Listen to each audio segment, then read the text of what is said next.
शाकिरीन वल्हम्दुलिल्लाहि रब्बिल आलमीन। गौसे आज़म बमने बेसरो सामा मददे क़िबले दी मददे काबे ईमा मददे बगरदाबे बला उफ्ताद कश्ती ज़ईफ़ा ने शकिस्तारा तो पुश्ती महक़ ख्वाजा उस्मान हारूनी मदद कुन या मुईन अद्दीन चिश्ती मदद कुन या मुईन अद्दीन चिश्ती।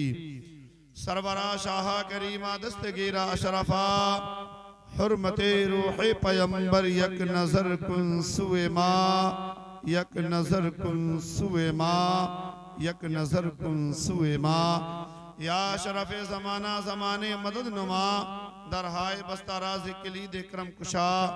या सैयद सुल्तान मखदूम अशरफ जहांगीर दस्ते मंजर नतवागीर ली खमसतुन नुत्फी बिहा हर्रल वबाइल हातिमा अल मुस्तफ़ा वल मुर्तज़ा वबनाहुमा वल फातिमा। सब मिलकर नबी और नबी के तमाम आले पाक पर मेरे साथ मिलकर दुरूद पाक पढ़ें। अल्लाहुम्मा सल्ली अला मुहम्मदिन व अला आले मुहम्मदिन कमा सल्लैता अला इब्राहीम व अला आले इब्राहीम इन्नका हमीदुम मजीद। अल्लाहुम्मा बारिक अला मुहम्मदिन व अला आले मुहम्मदिन कमा बारकता अला इब्राहीम व अला आले इब्राहीम इन्नका हमीदुम मजीद। मोहतरम हज़रात, जो स्टेज पर रौनक अफरोज हैं, इन सब को आप अच्छी तरह जानते हैं।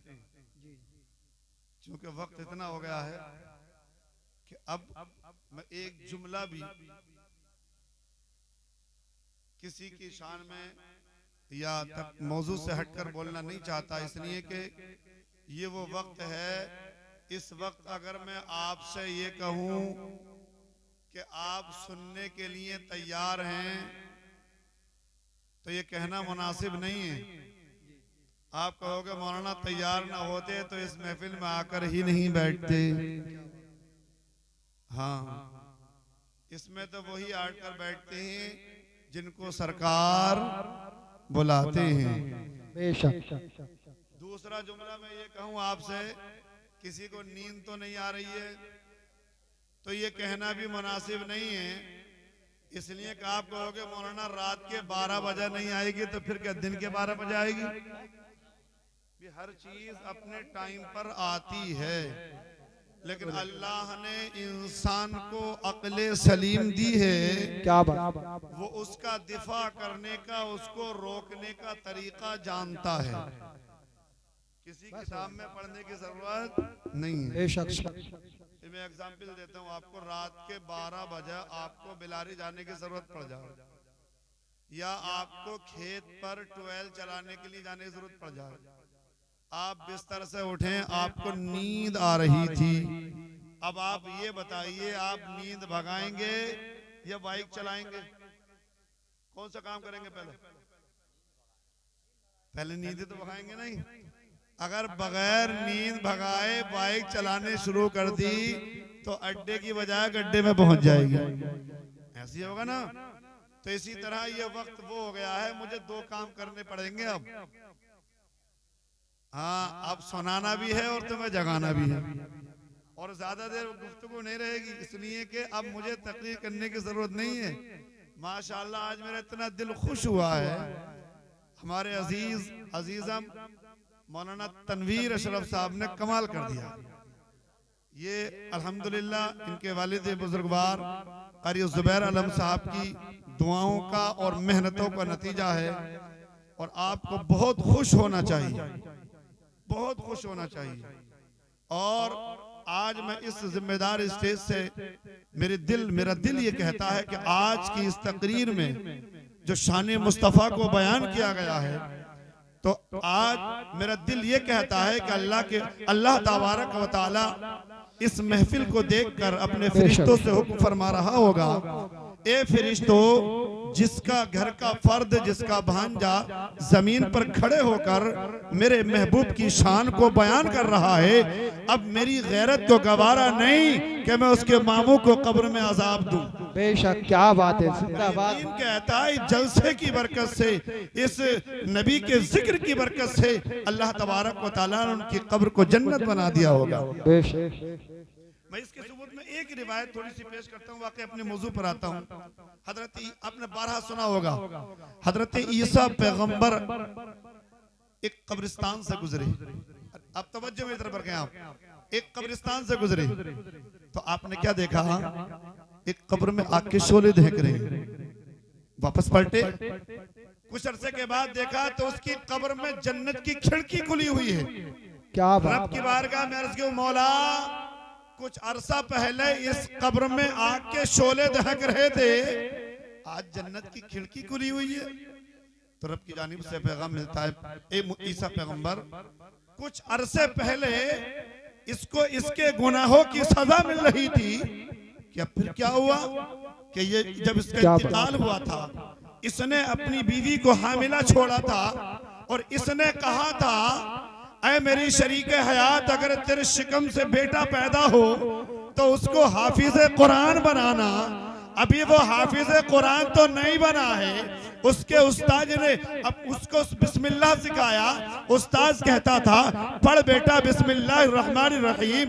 वो बेटा जमीन पर बैठकर मुझे रहमान कहकर पुकार रहा है, रहीम कहकर पुकार रहा है। ऐ ईसा, मेरी रहमत को ये गवारा नहीं, मेरी गैरत को ये गवारा नहीं, जिसका बेटा जमीन पर रहकर मैं जो रहमान और रहीम की सदाएं बुलंद कर रहा हो, मैं उसके बाप को कब्र में अजाब दूं। बेशक, क्या बात है, सुभान अल्लाह, सुभान अल्लाह, बहुत अच्छे, जिंदाबाद। यहाँ पर एक मसला और सुन लें, ये उसके बाप की तमन्ना थी। क्या थी? बाप की तमन्ना थी।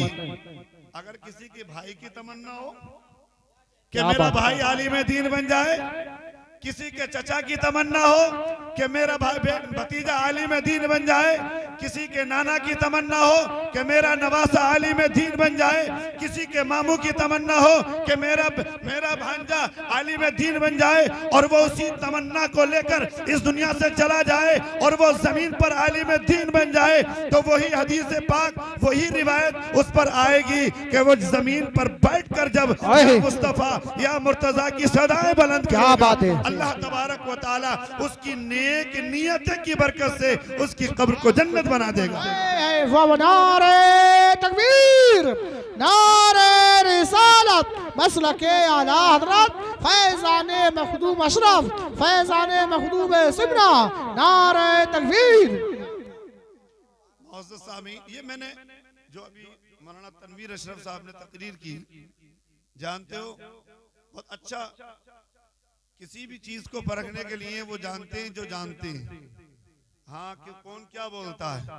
माशाल्लाह, अल्लाह के बारगाह में दुआ करता हूँ, मौला पंजतन पाक के तवस्सुल से मजीद तरक्की अता फरमाए। ये आपके रिश्तेदार हैं, आप जानते हैं, और हम भी आपके रिश्तेदार हैं। मौलाना जुबैर साहब ये मेरे बड़े भाई हैं। अब आप समझ रहे हो यार, ये रिश्ता हमारे समझ में नहीं आ रहा। जब ये खड़े हुए तो उन्होंने कहा था मेरे छोटे भाई हैं, अब ये खड़े थे उन्होंने कहा मेरे बड़े भाई हैं। ये कौन सा रिश्ता है? अब मैं उस रिश्ता आपको बतला दूं, वो रिश्ता है क्या? बहुत ही अनमोल रिश्ता है। एक तो वो होता है बाप, एक माँ, वो बाप जिसके आंगन में हमने जन्म लिया, एक बाप वो है। एक बाप वो है जिसको अल्लाह तबारक व तआला ने हमारा उस्ताद बना दिया। हाँ, वो जन्म देता है और वो तरबियत देता है। तो अल्हम्दुलिल्लाह मेरे वालिद मोहतरम, मेरे अब्बू जान हजरत के उस्ताद हैं, और जब हजरत के उस्ताद हैं तो हजरत ने वाकई, और देखिए एक चीज हमेशा याद रखना, कभी भी जहन और इल्म के ऊपर कामयाबी नहीं मिलती है। कामयाबी तब मिलती है जब उस्तादों की दुआएं साथ होती हैं। ये पीछे भी शायर साहब बैठे, सरफराज भाई माशाल्लाह, ये भी हमारे वालिद साहब के शागिर्द हैं। अब जब ये वालिद साहब के शागिर्द हैं तो चूंकि हमारा बचपना इनकी गोदियों में गुजरा है, और इनकी दुआओं का नतीजा, इनकी मोहब्बतों शफकतों का नतीजा जो एक बड़ा भाई छोटे भाई के साथ करता है, उसी का नतीजा है कि अल्हम्दुलिल्लाह सुम्मा अल्हम्दुलिल्लाह मैं भी आपके सामने कुछ सुनाने की सादत हासिल कर रहा हूँ। बेशक सुभान अल्लाह जिंदाबाद। ये मैंने आपको वो रिश्ता बताया जो हमारा मोहब्बतों का रिश्ता है। बस मैंने जो आयत करीमत तिलावत की उसी पर मुझे गुफ्तगू करनी है। अपनी गुफ्तगू में बरकतें पाने के लिए मैं कलामुल इमाम इमामुल कलाम इमाम इश्क मोहब्बत के कलाम के चंद मिसरे आपकी समातों की दहलीज तक पहुंचाने की सादत हासिल कर रहा हूं। आपकी नवाजिशों के मुझे पेशे नजर मुझे उम्मीद है कि आप मेरी बातों को बगौर सुनेंगे भी और इस पर अमल भी करेंगे। अजीज़ान मिल्लत इस्लामिया, आज हम जो यहाँ इकट्ठा हुए, अब मैं आपसे कुछ सवाल करूंगा और कुछ वो बातें आपको बतलाऊंगा। याद तो है आपको याद तो है, लेकिन इस्तेमाल करने का तरीका नहीं जानते। चंद खास बातें आप तक पहुंचानी है।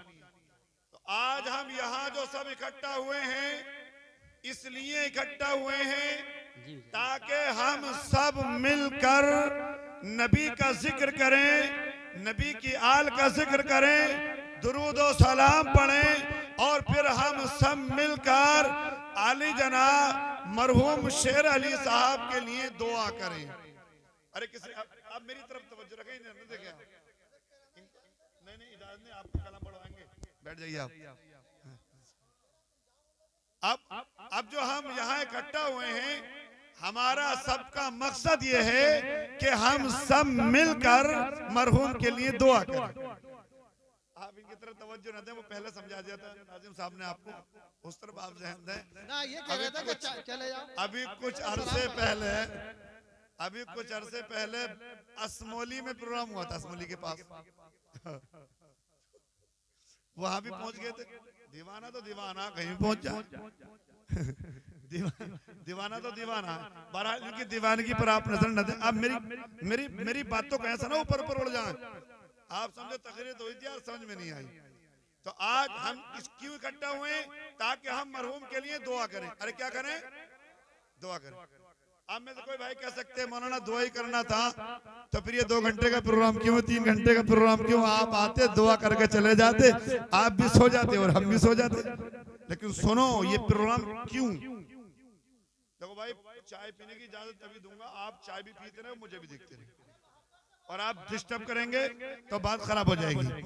हाँ, तो हम ये नबी का जलसा क्यों सजा रहे हैं? आला हजरत की बारगाह में पहुंचते हैं, यार इमाम इश्क मोहब्बत आप बतलाइए। हमारे असलाफ ने जो हमें तरीका दिया है कि हम 3 में नबी का जिक्र करते हैं, 20वें में नबी का जिक्र करते हैं, 10वें में नबी के नाम का जलसा सजाते हैं, 40वें में या नबी की सदाएं लगाते हैं। इसकी वजह क्या है? तो आला हजरत ने कहा पढ़ो नबी के इश्क में इस कलाम को पढ़ो। वाह क्या जूदो करम है शहे बता तेरा। सुभान अल्लाह को सुभान अल्लाह। अच्छा ये बताओ, सुभान अल्लाह तो सबको याद है यार भाई? आज पहले जलसा कर रहा हूँ क्या 12 बजे के बाद में पब्लिक ऐसे जैसे 9 बज रहे हैं अभी, जैसे जलसा शुरू हुआ, जलसा अब शुरू हुआ तो क्या कहा? अच्छा सुभान अल्लाह तो सबको याद है। अगर किसी के याद ना हो तो मुझसे संपर्क कर लेना। मेरा काम यही है, जिसके याद ना होता उसे याद करा देता हूँ। सुबह को तो मदरसे में याद कराता हूँ, लेकिन जिनको मदरसे में याद कराता हूँ वहां तरीका दूसरा होता है। और ये शाम को अल्लाह तबारक व तआला की तौफीक से कहीं मिलाद मिलती है तो मिलाद में पढ़ाता हूँ। काम वही है पढ़ाने का। सुबह वालों को जो पढ़ाते हैं उनसे सुनते भी हैं, लेकिन आप घबराना मत, आपको सिर्फ पढ़ाएंगे, आपसे सुनेंगे नहीं। हाँ, आपको सिर्फ पढ़ाएंगे, समझाएंगे, आपसे सुनेंगे नहीं। तो आप और सुनो, एक चीज और ध्यान में रखना, कहीं भी जलसे में जाया करो, कहीं भी मिलाद में जाया करो तो ये सोच कर जाया करो, हम एजिड हो गए, उम्र हमारी ज्यादा हो गई, हम क्लास में नहीं जा सकते, मदरसे में नहीं जा सकते, पड़ोस में जलसा हो रहा है, मिलाद हो रहा है। हकीकत में ये उन लोगों की क्लास है जो क्लास में नहीं जा सकते। आकर बैठ जाया करो, दीन की की बातें सुना करो। अगर दीन का एक मसला आपके याद हो गया, एक मसला आपने समझ लिया, तो 100 रकात नमाज नफल पढ़ने से ज्यादा सवाब मिलेगा। अच्छा, पढ़ने के लिए कोई उम्र है? कोई उम्र नहीं। जब आपकी तमन्ना होगी मैं दीन सीखूं, तो आप तालिब इल्म बन जाएंगे। अरे कौन बन जाएंगे? तालिब इल्म। और जो देखिए सरकार दो आलम सल्लल्लाहु अलैहि वसल्लम ने सहाबा से कहा था, एक सहाबी से, मेरे प्यारे सहाबी बताइए, अगर आपको ये मालूम हो जाए कि मेरी जिंदगी के चंद लम्हे बाकी हैं तो आप क्या करोगे? सहाबी रसूल अर्ज करने लगे, या रसूल अल्लाह, अल्लाह और उसका रसूल ज्यादा जानता है, मैं क्या करूंगा, आप हुक्म दीजिए मैं क्या करूं। तब नबी ने कहा था कि अगर तुझे मालूम हो जाए मेरी जिंदगी के चंद लम्हे हैं तो उन लम्हों में दीन सीखना शुरू कर देना। जिंदाबाद जिंदाबाद। दुनिया से जाएगा तो तालिब इल्म बनकर जाएगा। और नबी फरमाते हैं जो तालिब इल्म इस दुनिया से जाता है, जो इस दीन को सीखने की उसकी तमन्ना होती है, अल्लाह का फरिश्ता उसके के लिए मुकर्रर कर दिया जाता है। अब वो अल्लाह का फरिश्ता उसे दीन क़यामत तक सिखाता है। सुभान अल्लाह। दारे तकबीर, दारे रिसालत, उलमा अहले सुन्नत, दारे हैदरी। तो आला हजरत ने क्या कहा, वो शेर सुन ले आप। जलसा क्यों सजा रहे हैं हम, जलसा क्यों सजा रहे? वाह क्या जूदो करम है शहे बतहा तेरा। और या रसूल अल्लाह, हम आपका जलसा इसलिए सजा रहे हैं, वाह क्या जूदो करम है शहे बतहा तेरा, नहीं सुनता ही नहीं मांगने वाला तेरा। बेशक बहुत नहीं सुनता ही नहीं मांगने वाला तेरा। और फर्श वाले तेरी शौकत का उलू क्या जाने, फर्श वाले तेरी शौकत का उलू क्या जाने। खुसरवा अर्श पे उड़ता है फरेरा, खुसरवा अर्श पे उड़ता है फरेरा तेरा। और अकीदा ये हो, इस अकीदे को मजबूत कर लो जो बरेली के इमाम ने हमें दिया है। ये इतना मजबूत अकीदा है, इस अकीदे को रखने के बाद जब आप नमाज पढ़ोगे तो हर सजदा अल्लाह की बारगाह में मकबूल हो जाएगा। अकीदा ये हो आका के बारे में, मैं तो मालिक ही कहूंगा कि हो मालिक के हबीब।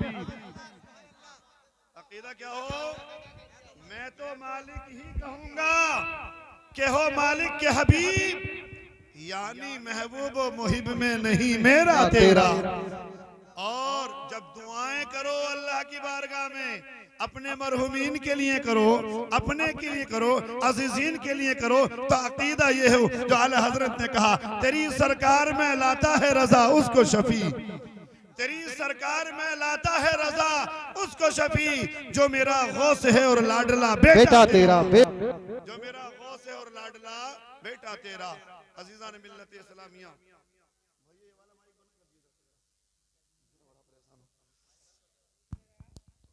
वो मेरे अजीज़ान मिल्लत इस्लाम, अब आपने चाय पी ली ना, बस अब आप मेरी गुफ्तगू को सुने। मैंने क्या अर्ज किया था, सबसे पहला जुमला कि हम आज आए हैं मरहूम शेर अली की मोहब्बत में। किसने इकट्ठे हुए? उन्हीं के लिए इकट्ठा हुए। क्यों? ताकि हम सब मिलकर उनके लिए दुआ करें। अरे क्या करें? अच्छा, ये जिक्र इसलिए कि दुआ करने से पहले हम उन्हें याद करते हैं जिनके जिक्र से अल्लाह खुश होता है। क्या होता है?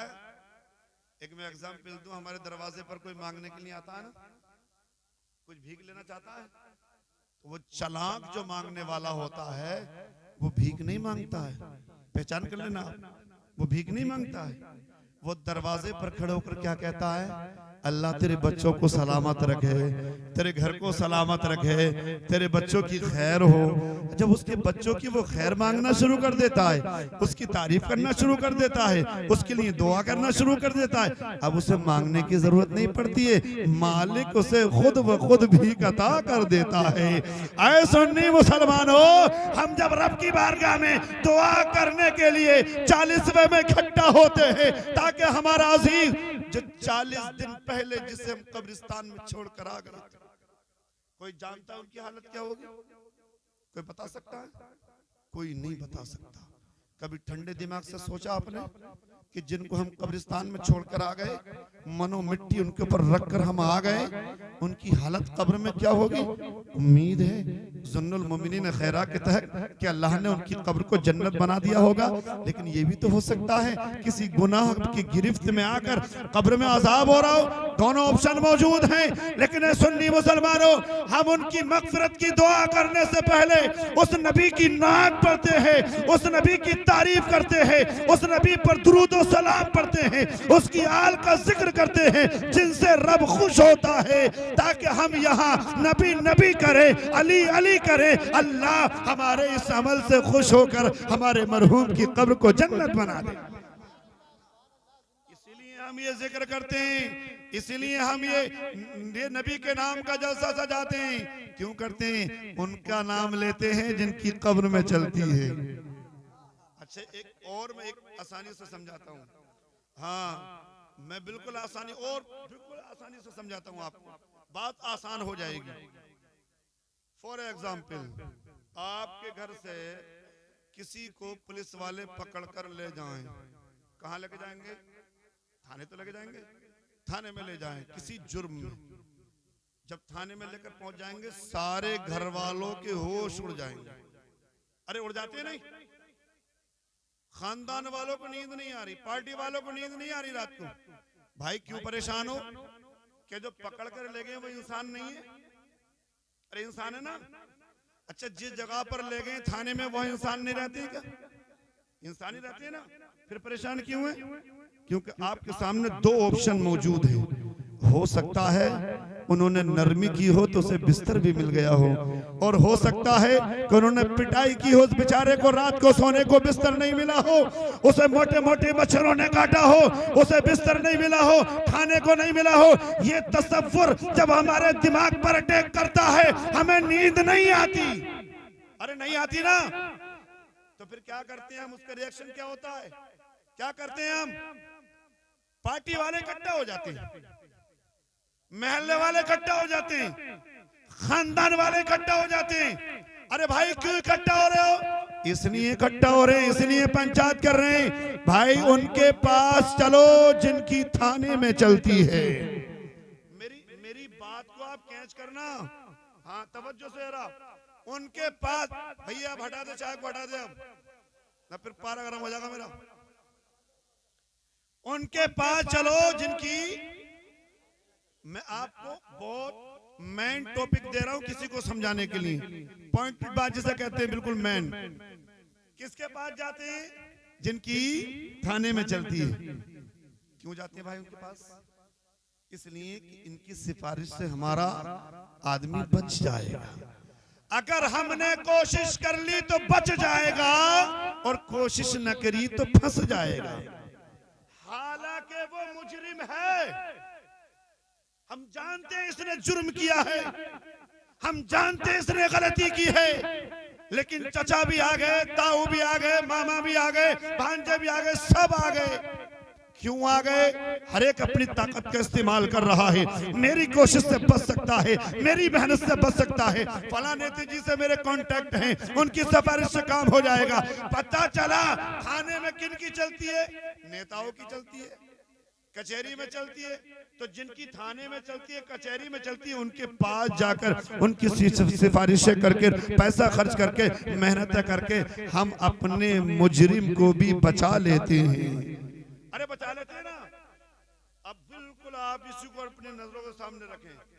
हमारे घर में से किसी का इंतकाल हुआ, हमारे भाई का हुआ, हमारे चचा का हुआ, हमारे दोस्त का हुआ, हमारे बाप का हुआ, हमने अपने कांधे पर रखा, कब्रिस्तान में पहुंचे, कब्र में रखकर हम आ गए। क्या कभी तसव्वुर में सोचा, क्या कभी तुम्हारे दिमाग पर इस चीज ने अटैक किया कि हमारे बाप के साथ कब्र में क्या हो रहा होगा, हमारे भाई के साथ कब्र में क्या हो रहा होगा, हमारे रिश्तेदार के साथ कब्र में क्या हो रहा होगा?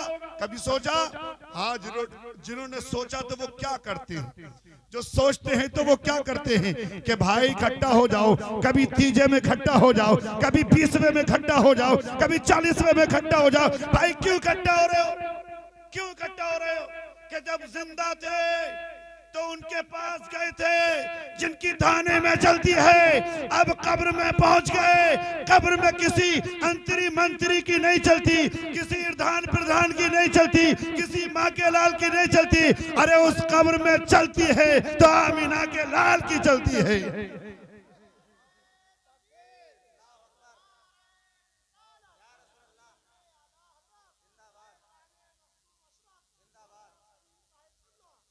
उस कब्र में चलती है तो आमिना के लाल की चलती है, उस कब्र में चलती है तो फातिमा के बाबा की चलती है, उस कब्र में चलती है तो हसनैन के नाना की चलती है।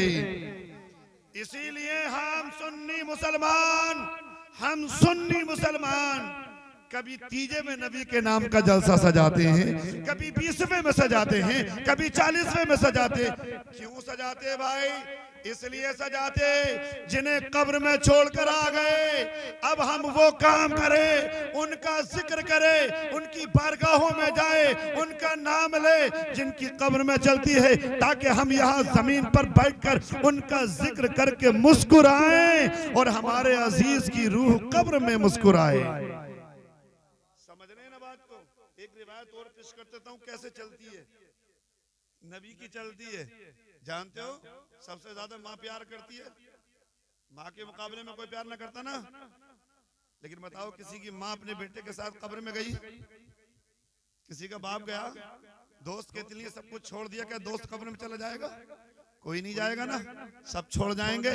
माल घर रह गया, बीवी बहन बेटियां घर रह गई, बेटों ने रिश्तेदारों ने इतना किया कि कांधे पर रखा, कब्रिस्तान तक पहुंच गए, वो भी कब्र के सरहाने खड़े होकर वापस पट्टी डालकर आ गए। लेकिन मेरे दोस्त कर ठंडे दिमाग से सोच, आज जिसके जलसे में बैठा है, जिस नबी की अजमत और शान को सुन रहा है, वो अपने उम्मतियों से कितना प्यार करते हैं, कितना प्यार करते हैं। जहां माँ छोड़ देती है, बाप छोड़ देता है, भाई छोड़ देता है, दोस्त छोड़ देता है, ऐसे वक्त में उस अंधेरी कब्र में किसी माँ का लाल नहीं आता, आमिना का लाल आता है।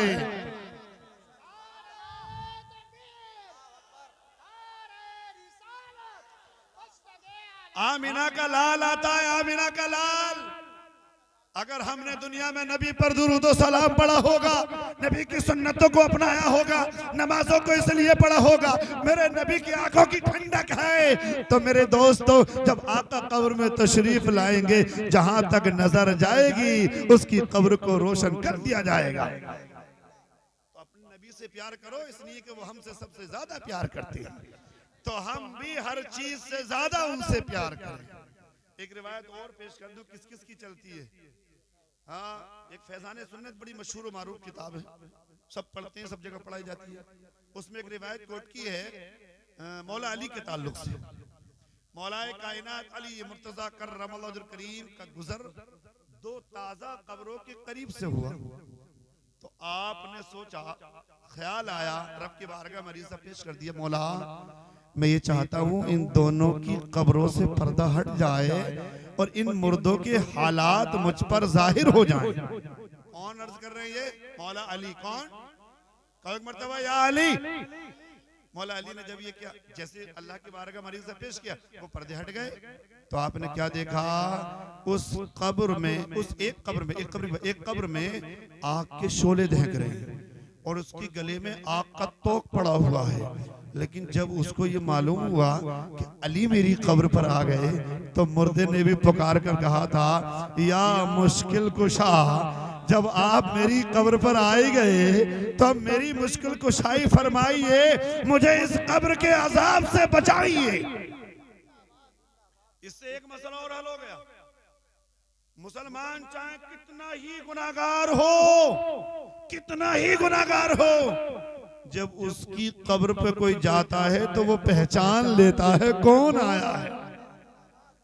अब जब एक गुनाहगार पहचान लेता है तो क्या अल्लाह का वली ना पहचानेगा? अरे पहचान लेगा ना। अब मौला अली ने जब उसके हालात देकर उठा दिया हाथ अल्लाह की बारगाह में, मौला इस पर रहम कर, ये अली तेरी बारगाह में तेरे महबूब का वसीला देता है, ये अल्लाह इसकी कब्र से अजाब को उठा ले। अभी सिफारिश कर रहे थे कि गैब से इल्हाम हुआ, आवाज आई, अली इसकी सिफारिश मत करो। कभी कभी होता है ना, कुछ लोगों की ज्यादा सिफारिश कर लो थाने में, तो थानेदार का भाई इसकी मत करे सिफारिश, तुम दुनिया की कर ली, इसकी मत करिए, ज्यादा मक्कार। काली इसकी सिफारिश मत करो। कि मौला क्यों? कि इसलिए कि अली ये गुनाहगार ही नहीं, ये बेअदब है। क्या है? बेअदब है, बेअदब। कि मौला किस चीज की बेअदबी की? कि मेरा पाक मुकद्दस मुताहर महीना रमजानुल मुबारक के की बेअदबी करता था। ये अलल ऐलान खाता पीता था, अलल ऐलान गुनाह करता था। इसने मेरे पाकीज़ा महीने की बेअदबी की। उसी बेअदबी की वजह से इसको ये अजाब दिया जा रहा है। मसला तो सख्त था, चूंकि बहुत बड़ा बेअदब था। लेकिन अब देखिए उस कब्र में किसकी चलती है? मौला अली ने हाथ उठा दिए, कहा या अल्लाह ये तो ठीक है, ये बेअदब है, ये गुनाहगार है, लेकिन या अल्लाह इसने मुझे मुश्किल कुशा कहकर पुकारा है और तूने मुझे मुश्किल कुशा बनाया है। अब बता, अगर इसकी मुश्किल कुशाई ना हुई तो फिर मेरे मुश्किल कुशा होने का इसे फायदा क्या होगा? भाई तूने मुझे मेरी शान पर कोई फर्क नहीं पड़ रहा। मौला तूने बनाया है मुश्किल कुशा और इसने पुकारा है मुश्किल कुशा कहकर। अब अगर इसकी मुश्किल कुशाई ना हुई तो फिर मेरे मुश्किल कुशा होने का इसे फायदा क्या होगा? अभी वाली के हाथ नीचे नहीं आए थे, अल्लाह ने मौला अली की सिफारिश से उसकी कब्र को जन्नत बना दिया। बताओ ए सुन्नी मुसलमानों, बताओ जरा मुझे ठंडे दिमाग से जवाब दो, कब्र में किसकी चली है? किसकी चली? अरे हसनैन के बाबा की चली है, हसनैन के बाबा की। इसीलिए एक दीवाने ने कहा, चंद मिसरे सुना दूं? अरे आप तैयार, सुना दूं? देखो जब मैं अली का जिक्र करता हूं तो फिर मचल जाना चाहिए। एक दीवाने ने कहा, अहले नजर की आंख का तारा अली अली। अब मेरे साथ बोलेंगे आप, अहले नजर की आंख का तारा अली अली, अहले वफा के दिल का सहारा अली अली। और रहमत ने ले लिया मुझे आगोश नूर में, मैंने कभी जो रोके पुकारा अली अली, मैंने कभी जो रोके पुकारा अली अली। और एक कैफ एक सुरूर सा रहता है रात दिन, एक कैफ एक सुरूर सा रहता है रात दिन, जब से हुआ है विर्द हमारा अली अली। और दुनिया में सबसे आला घराने के नूर हो, इस वास्ते है नाम तुम्हारा अली अली। और हासिल कलाम शेर सुन लो, मैं अली अली क्यों कर रहा हूं यहाँ।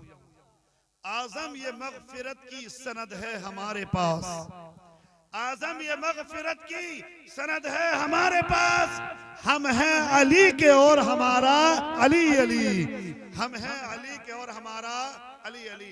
ये मैंने आपको जो रिवायत कोट की वो इसलिए कोट की, ये इसलिए बताई मैंने आपको कि हम जलसा क्यों सजाते हैं। समझ गए बात नहीं? अच्छा, अब मरहूम की याद में हमने जलसा सजाया। एक सबक आपको पढ़ा रहा हूं जहां पर, इस सबक को इस्लामी बहनें गौर से याद करें और इस्लामी भाई। सबक ये है, मसलन हमारे घर से जब किसी का इंतकाल होता है, भाई हो, बेटा हो, बाप हो, तो ये इंसानी फितरत का तकाजा है। अल्लाह ने इंसान की बॉडी में वो कैपेसिटी रखी है कि जब इंसान को कोई सदमा होता है, कोई जब उससे जुदा होता है, क्या होता है जब उससे कोई जुदा होता है, तो वो उसकी जीवनी के, उसकी जिंदगी के वाकयात को अपनी नजरों के सामने लाता है कि फला जगह पर इस तरह से मेरे काम आए, फला जगह पर ऐसे चले, अब मेरा क्या होगा। अरे मेरी तरफ तवज्जो रखें आप, क्या क्या चीज अटैक करती है दिमाग पर? अब ये हमसे हमेशा के लिए जुदा हो गया, अब हमारा क्या होगा, हमारा फला काम कैसे होगा, इतनी जरूरतें थी, ये हमारे लिए इतना जरूरी था। ये सारे तसव्वुरात जब उसके माइंड पर अटैक करते हैं और वो अटैक जब दिल पर होता है, तो फिर वो इंसानी फितरत है कि वो उसकी भावनाएं जो हैं आंसुओं के जरिए बाहर आती हैं, यानी वो रोने लगता है। अरे क्या करने लगता है? वो रोता है। और अगर रोए ना, रोने से क्या होता है, उसके आंसुओं के जरिए उसके दिल को कुछ ठंडक हो जाती है। लेकिन अब यहां मैं आपको रोने का तरीका बताऊं।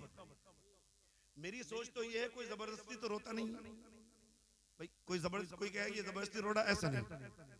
अगर कोई रो रहा है जबरदस्ती तो वो गलत कर रहा है। रोना, कौन सा रोना तुम्हें फायदा? आज हमारे जो रोने का तरीका है, हम जो याद कर रहे हैं अपने मरहूम को, वो तरीका हमारा थोड़ा चेंज हो गया। हम अगर असल तरीके पर आ जाएं तो हमारी हर आंख का हर कतरा हमारे लिए भी, मरहूम के लिए भी नजात का जरिया बन जाएगा। भाई हम जो रो रहे हैं वो अपनी मुसीबत को याद करके, भैया इधर तवज्जो मेरी तरफ, हम जो रो रहे हैं वो अपनी मुसीबत को याद करके।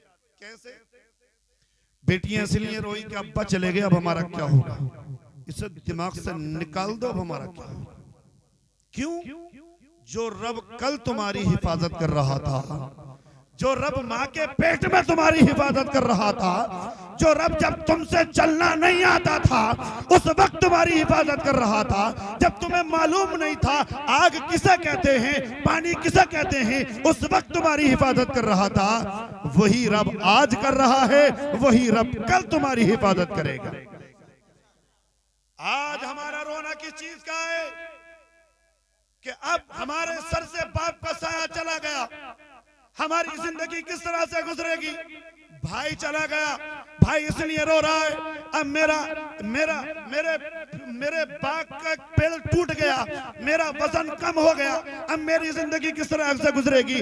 बहन इसलिए रो रही है, भाई आते थे, भाई जनक कितनी चीजों से नवाजते थे, अब भाई चले गए, न जाने हमारे हालात कैसे गुजरेंगे। दोस्तों बताओ जरा ठंडे दिमाग से सोचकर मुझे जवाब देना, तुम अपने लिए रो रहे हो मरहूम के लिए?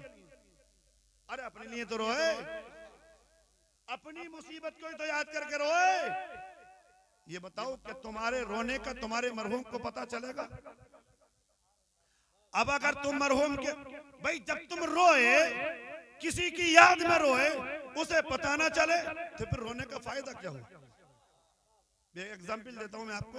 एक हमारा भाई सऊदी अरब में रहता है, हम रोजाना कॉपी में 5 मरतबा नाम लिख लिख के रो रो कर उसे याद करते हैं, और 1 साल में एक भी मरतबा हमने उसे फोन नहीं किया, तो क्या हमारे रोने का कोई फायदा हुआ? भाई जब जिसको याद कर रहे हैं उसे पता नहीं चला तो फिर याद करने का बेनिफिट क्या मिला? याद करने का फायदा क्या हुआ? पता चला हम जो रोए, बेटी रोई, भाई रोया, रिश्तेदार रोया, अपनी मुसीबत को याद करके आज इस जलसे से पैगाम लेकर जाना, अपनी मुसीबत को याद करके मत रो। अगर रो नहीं आ रहा है, उनकी याद आ रही है, अपनी मुसीबत को याद मत करो। सोचो अगर तुम बीमार हो गए, रिश्तेदार पूछ लेगा, परेशान हुए भाई पूछ लेगा, गुर्बत आ गई लोग मदद कर देंगे, लेकिन तुम्हारा बाप जो सब कुछ छोड़कर कब्र में पहुंच गया, अगर उसकी कब्र में अजाब हुआ तो कौन पूछने जाएगा? उनकी हालात को कौन पूछेगा? उनकी खैरियत को कौन पूछेगा? उनकी मुसीबत को कौन पूछेगा? जब तुम्हें अपने बाप की याद आए तो फिर जब तुम्हारी आंखों से आंसू निकले तो अपने लिए नहीं मरहूम के लिए रोना, और रब की बारगाह में कहना, मौला मेरे बाप के बहुत एहसान थे, मेरे बाप ने बड़ी मेहनत की, मेरे भाई के बहुत एहसान थे, मौला हमारी जैसे कटेगी हम तेरी रजा पर राजी हैं, लेकिन आंसुओं का कतरा मेरे बाप की मगफिरत कर दे।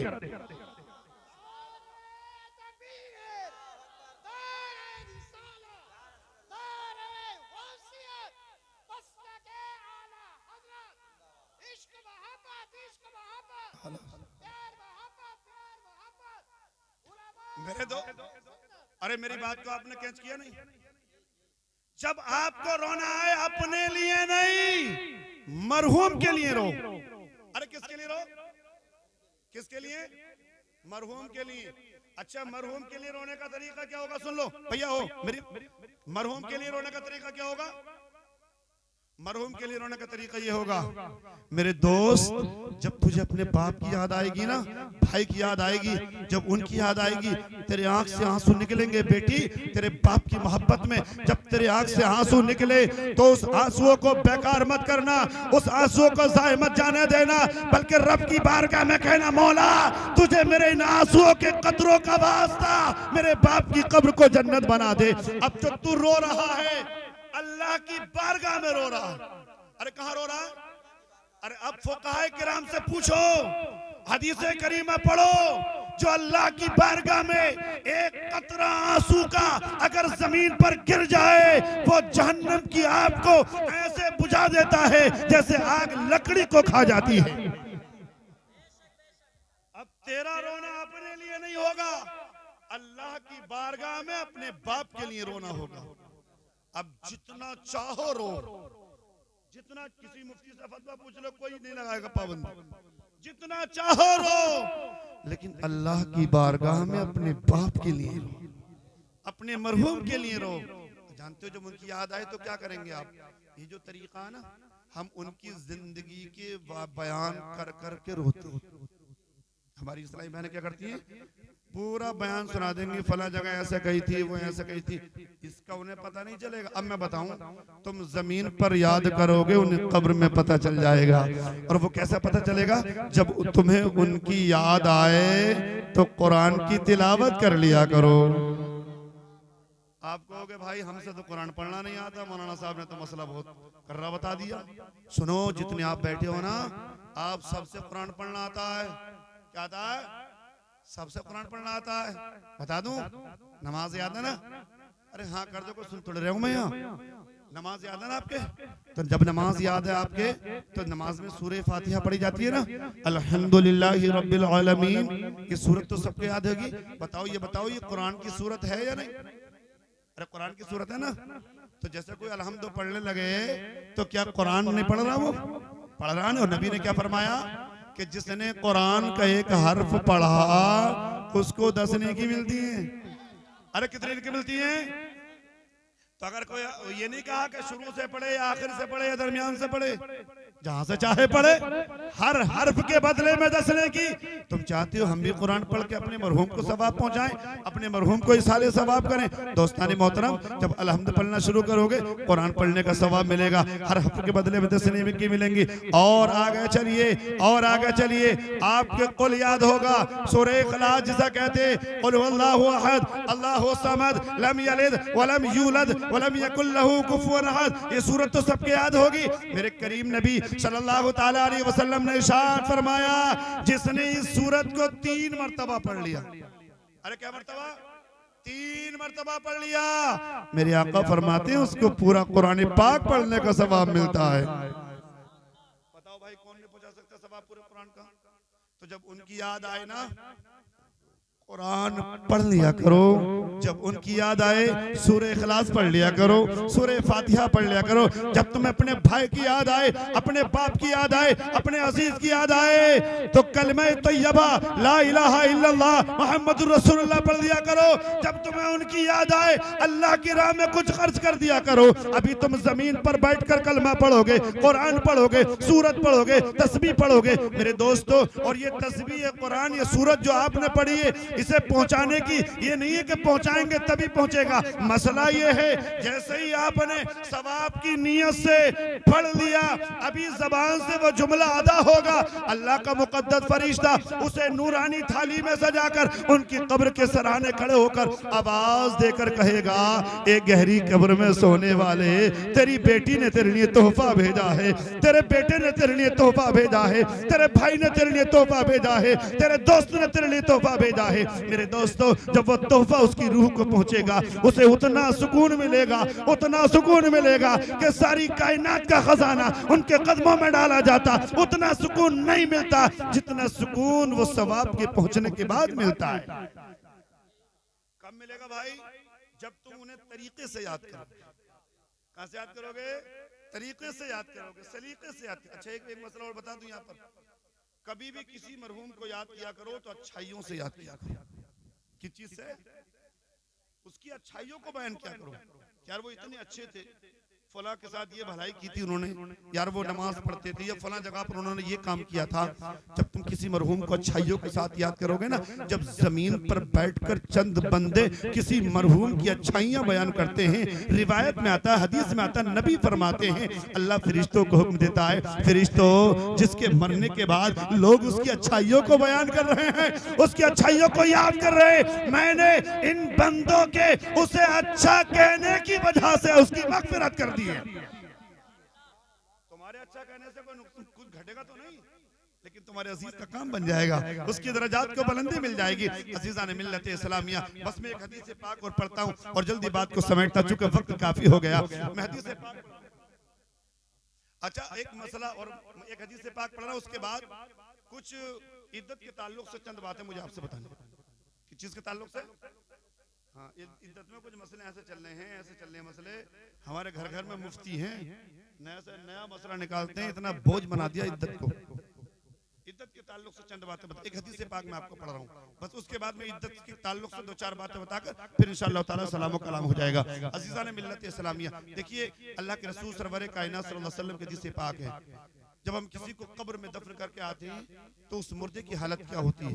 नबी फरमाते हैं, अन इब्न अब्बास रज़ियल्लाहु ताला अन्हुमा क़ाल क़ाल नबी सल्लल्लाहु अलैहि वसल्लम मल मय्यित फी क़ब्रिही इल्ला शिबहल गरीक़िल मुतगव्विस यंतज़िरु दावतम मुलहिक़तम मिन अबिन व उम्मिन औ सिद्दीक़िन सिक़तिन व इज़ा अलहक़तहु कानत अहब्ब इलैहि मिन दुनिया मा फ़ीहा व इन्नल्लाहा ला यदखुलु अलल क़ुबूरि मिन दुआइ अहलिल अर्दि अमतालल जिबाल व इन हदियतल अहयाइ अल इस्तिग़फ़ारु लहुम रवाहुल बुखारी व मुस्लिम। अज़ीज़ान मिल्लत इस्लामिया, ये मैंने बुखारी और मुस्लिम के हदीस पाक आपके सामने कोट की है, बस इसका तर्जुमा सुन लें आप, इंशाअल्लाह ताला ईमान ताज़ा हो जाएगा और आपको आज से ही अपने मरहूमीन को याद करने का सलीका आ जाएगा। अज़ीज़ान मिल्लत इस्लामिया, जब मैयत को हज़रत इब्न अब्बास रज़ियल्लाहु ताला हदीस के रावी हैं, नबी फरमाते हैं जब मैयत को कब्र में रखने के बाद हम चलते हैं तो वो मैयत अपने आप को ऐसा महसूस करती है जैसे समंदर में डुबकियां लगाने वाला। लेकिन नबी फरमाते हैं मैयत जिसको कब्र में रखा वो किस चीज का इंतजार करती है? यंतज़िरु दावतन, वो कब्र में इंतजार करती है दुआ का। अरे किस चीज का? दुआ का। और जिनकी दुआओं का इंतजार करती है कब्र में मैयत, उनके नाम भी रिवायत में क्लियर कर दिए। सरकार दो आलम सल्लल्लाहु अलैहि वसल्लम इरशाद फरमाते हैं सबसे पहले अगर वो मरने वाला दुनिया में अपने माँ बाप छोड़कर गया है, अरे क्या छोड़कर गया? तो सबसे पहले कब्र में पहुंचकर अपनी माँ की दुआ का इंतजार करता है, बाप की दुआ का इंतजार करता है। क्यों? इसलिए कि माँ बाप की दुआ औलाद के हक में इस तरह से कबूल होती है जिस तरह से नबियों की दुआएं उम्मतियों के हक में कबूल होती हैं। अब हमारे घर का माशरा ये है कि हम खुदा ना करे किसी का बेटा चला जाए तो माँ की हालत ये है कि उस माँ को रोते रोते 3 दिन हो गए, बस यही कहती है मेरा लाल बड़ा प्यारा था, मेरा बाबू बड़ा प्यारा था, लेकिन उसकी जबान से एक भी दुआ का जुमला नहीं निकला। अरे अब ये मत क्या मेरा लाल बहुत प्यारा था, बस यही क्या या अल्लाह तुझको इस माँ की ममता का वास्ता मेरे बेटे की मगफिरत कर दे। मैं बाप को चाहिए मेरे बेटे की मगफिरत कर दे। और मरने वाला अगर इस दुनिया में औलाद छोड़कर गया है, दूसरे नंबर पर बेटा या बेटी छोड़कर गया है, तो कब्र में पहुंचने के बाद सबसे पहले बेटा और बेटी की दुआ का इंतजार करता है। बेटी की हालत क्या? 4 दिन हो गए उसे रोते रोते, लेकिन एक जुमला भी दुआ का नहीं निकल रहा जबान से। मैं कह रहा हूं सबकी दुआएं एक तरफ, सबकी दुआएं एक तरफ, सब इमामों की दुआएं एक तरफ, सब मुफ्तियों की दुआएं एक तरफ। ए बेटी तेरी दुआ एक तरफ है। अगर तूने अपने आंसुओं का कतरे का वास्ता देकर रब की बारगाह में दामन फैला दिया, अभी दामन नीचे नहीं आएगा, तेरे बाप की मग़फ़िरत कर दी जाएगी। मेरे दोस्तों, तो किसकी दुआ का इंतजार करता बेटे? इसलिए आपने देखा होगा किस इमाम साहब 5 टाइम की पढ़ा मस्जिद में, 5 टाइम की नमाज पढ़ाएं, जब जमात का वक्त होता किसी से पूछे पढ़ा दो ना पढ़ा दो, जैसे वक्त तो फट से मुसल्ले पर अल्लाह अकबर। लेकिन अगर किसी मुक्तदी का इंतकाल हो जाए तो सफ़े भी बन गई, जनाजा भी रखा, मुसल्ला भी बिछ गया, इमाम पढ़ाने को तैयार नहीं है। क्या कहते हैं? इजाजत दे दो, इजाजत। क्यों मांग रहे इजाजत भाई? इसलिए कि इस मुसल्ले पर मस्जिद के इमाम का हक नहीं है। वो जो मस्जिद में नमाज पढ़ी थी वो और थी, इस नमाज का नाम दुआ है। अरे क्या है? दुआ है। दुआ ये मैयत के लिए दुआ है, और दुआ का ताल्लुक दिल से होता है। किस चीज से होता है? अब इसको दुआ करने के लिए जो दिल इसके बेटे के पास है वो मस्जिद के इमाम के पास नहीं है। इसीलिए इस मुसल्ले पर खड़े होने का हक बेटे का, और अगर बेटा नहीं है तो खूनी रिश्ते से जो सबसे ज्यादा करीब है और वो इस लायक है, आलिम है, तो उसका हक है वो नमाज पढ़ाए। क्यों? ये नमाज जनाजा दुआ है और दुआ का ताल्लुक दिल से है, तो जो दिल बेटे के पास है वो किसी और के पास नहीं है।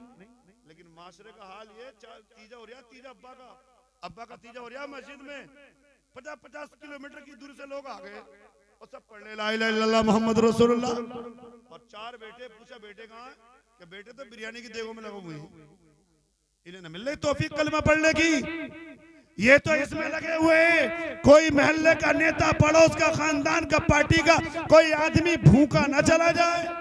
मैं कह रहा हूं वो इंतजाम करना बाद में। जहां पढ़ा जा रहा है ला इलाहा इल्लल्लाह मोहम्मद रसूलुल्लाह, तू भी अपनी जबान से पढ़। और जब उस मजमे में कोई दुआ कराने वाला दुआ करे, तेरे दिल में बाप की मोहब्बत जोश मारे, रब की बारगाह में हाथ उठा, चंद कतरे आंसुओं के तेरे जमीन पर गिर गए, ये जमीन रब की बारगाह में चीख कर कहेगी, ए मौला, जिसका बेटा जमीन पर बैठ कर तेरी बारगाह में तेरा नाम लेकर अपने आंसुओं के कतरे जमीन पर गिराता है, मौला अब मुझे इजाजत दे कि मैं इसके बाप की कब्र को कुशादा कर। पता चला बेटे की दुआ की बरकत से सबकी दुआ कबूल हो जाएगी। लेकिन वो दुआ करना तैयार ना, वो तो समझ रहा अगर मैंने 50 लोगों ने खिला दिए पका के तो सबसे बड़ा फरमाबरदार अब्बा का मैं बन जाऊं। ये नहीं, दुआ बस। मैं हदीस को जल्दी मुकम्मल कर रहा हूँ। क्या कहा? वफादार और माँ बाप, उसके बाद में बेटा या बेटी, तीसरे नंबर पर और सिद्दीक़ीन सिक़ातीन, वफादार दोस्त। इसमें सारे रिश्तेदार आ गए, सब दोस्त अहबाब आ गए, खानदान वाले आ गए, सबकी दुआओं का इंतजार करता है। और ये सब लोग दुआ कर देते हैं तो उसे बेनिफिट क्या मिलता है? वइज़ा अलहक़तु कानत अहब्ब इलैहि मिनद दुनिया मा फ़ीहा, कि दुनिया माफिया में जो कुछ है जब दुआ उनको पहुंचती है तो उतना खुशी उन्हें उससे नहीं होगी जितनी खुशी दुआ के पहुंचने के बाद होती है।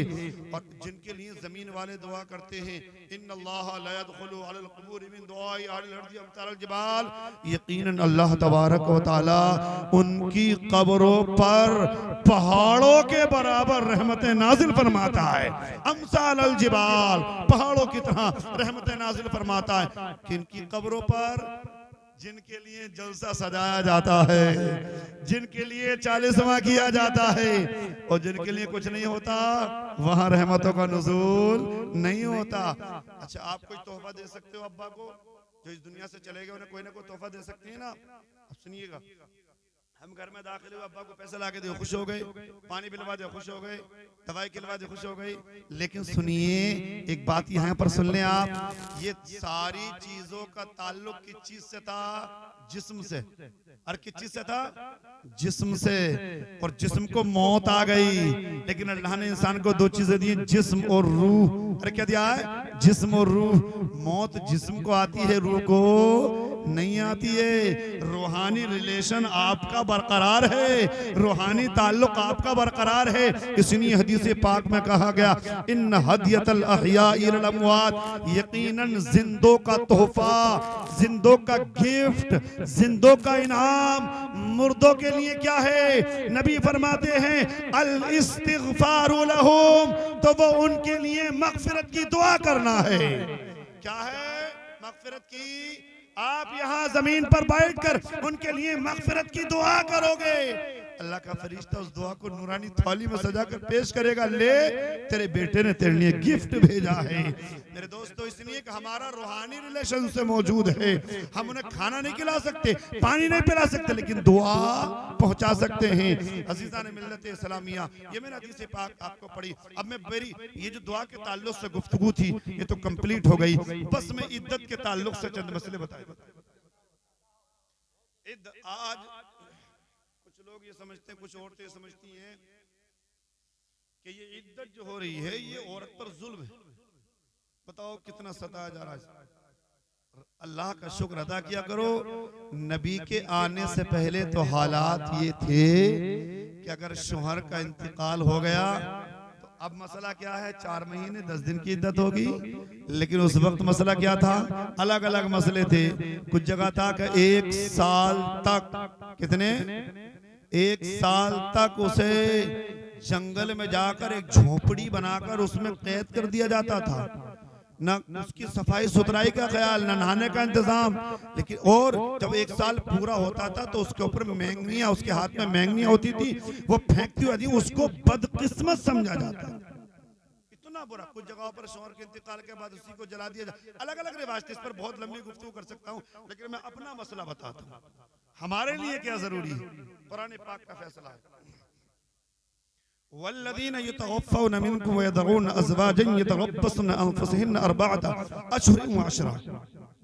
अल्लाह फरमाता है, और वो लोग जो फौत हुए उन्होंने अपनी बीवियां छोड़ी तो उनको चाहिए कि वो 4 महीने 10 दिन तक रुकी रहे। तो इद्दत कितनी हुई? किसकी? जिसके शौहर का इंतकाल हुआ।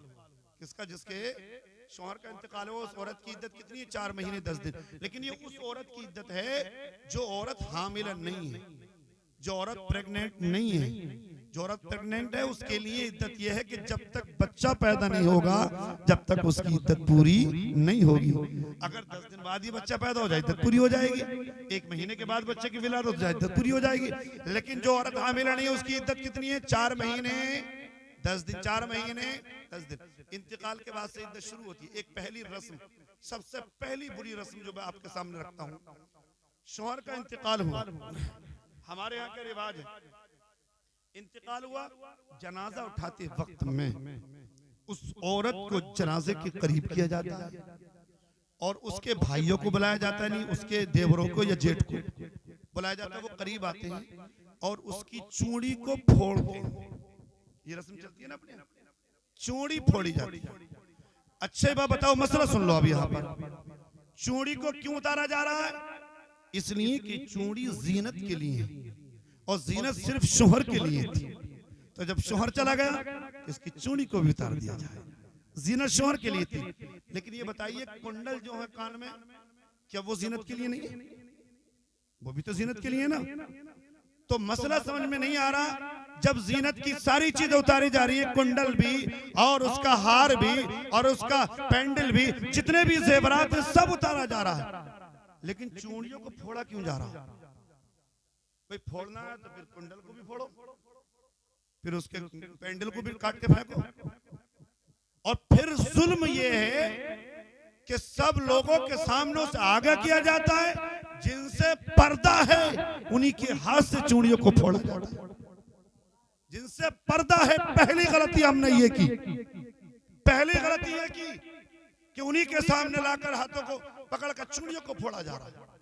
सुनो, जब उसका इंतकाल हो गया, इद्दत का वक्त शुरू हुआ, जिस तरह कुंडल निकाले, जिस तरह पेंडल निकाला, जिस तरह लौंग निकाली, उसी तरह आसानी से चूड़ियों को भी निकाल ला। एक गलती तो ये, दूसरी गलती कि वो माल को जाया करना। अरे माल को बर्बादी तो करना है, उसको निकाल कर कोई भी पहन सकता है उसको।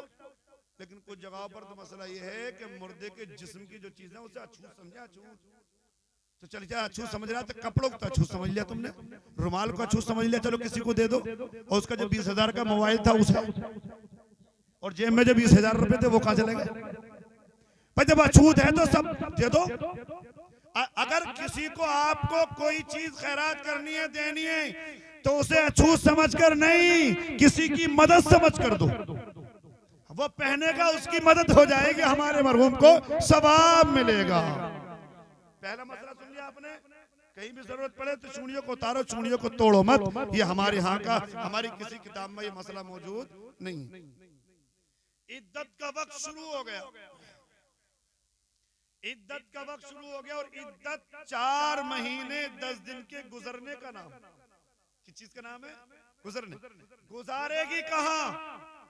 तो शरीयत का फैसला यह है कि जिस मकान में अपने शौहर के साथ रहती थी, उसी मकान में इद्दत गुजारेगी। ठीक? अब क्या उसको एक कोने में कैद कर दिया जाए? नहीं, ये कोई मसला नहीं। उसको कोने में कैद नहीं किया जाएगा। उसके लिए ऐसे नहीं है कि एक तरफ को बंद कर दो उस बेचारी को।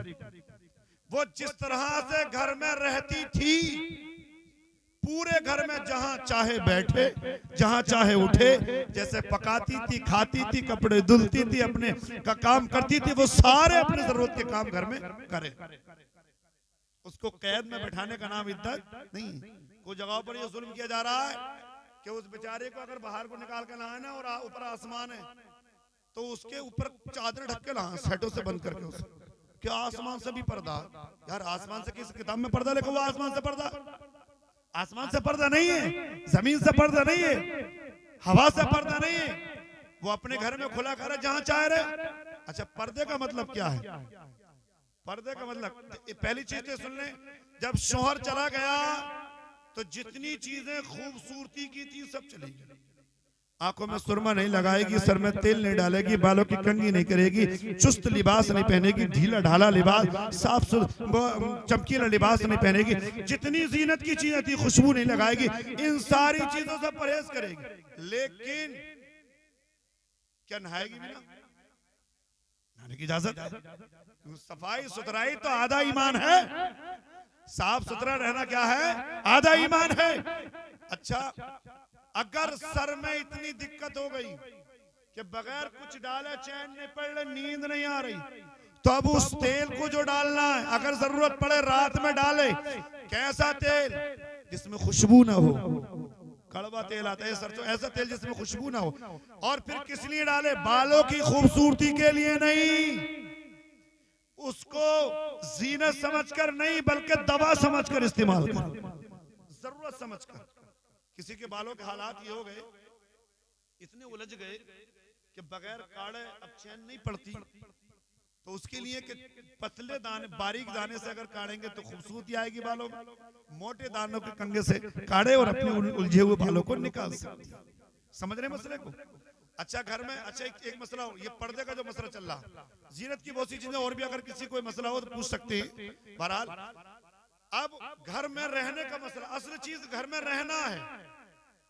घर में अच्छा ये बताइए, किसी घर में जब किसी बेटे की शादी होती है, जब दुल्हन घर में आती है तो जो भी बड़ा आता है तो घर बाहर से खास के आता है नहीं इतना कर, तो वो अपने पर्दे से हो जाती है। पर्दे का मतलब क्या है?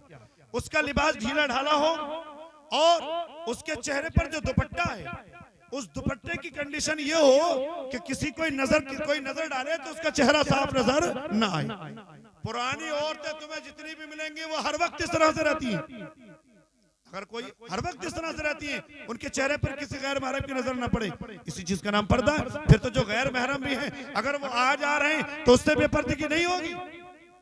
ये नहीं है कहा कोने में बंद कर दिया, उसको निकलने नहीं दे रहे।